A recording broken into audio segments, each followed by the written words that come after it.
Hello pawb, enw fi yw Lauren. Dwi'n dod o Katy, Texas yn America, ond fi wedi bod yn Cymru ers mis Ionawr. Fi'n byw yn Llanw gyda Megi a fi wedi bod yn dysgu siarad Cymraeg. Dwi'n newydd graddio o Baylor University in Texas yn mis Mai yn 2020.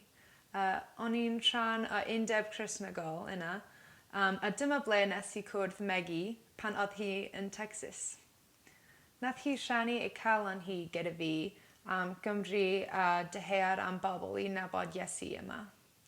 Pan nes I clywed hwn a clywed bod lot o cymunedau yn Cymru dim gyda'r cyfle I clywed am Iesu a beth nath e wneud drosto ni, nes I penderfynu dod I Cymru.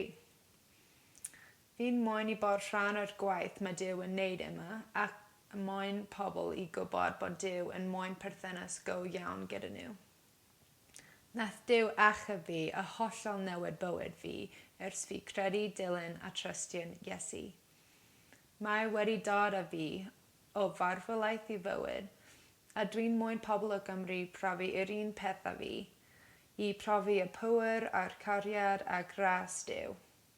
Mae Duw yn gallu rhoi iachadwriaeth I ni a rhoi bywyd newydd I ni a dyma'r newyddion rili dda dwi'n moyn rhannu gyda pobl.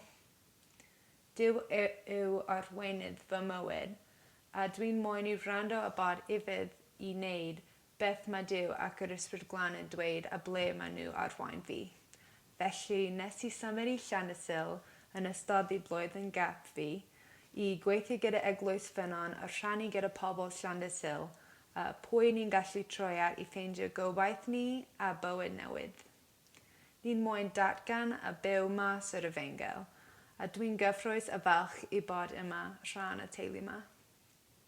Dwi'n teimlo fel yr arglwydd wedi agor gymaint o cyfleoedd I fi I cwrdd a cael perthynas gyda pobl yn y cymuned, hyd yn oed yn lockdown.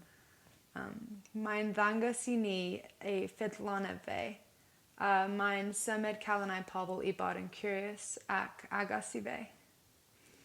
Mae'r ysbryd yn agor lan sgyrsiau gwych gyda pobl I rhannu gwirionedd Duw a ni'n mor diolchgar a rhoi bob clod I Duw. Dwi'n gweddio bydd Duw yn parhau I nerthu Cristnogion Cymru I rhannu cariad a gras Iesu.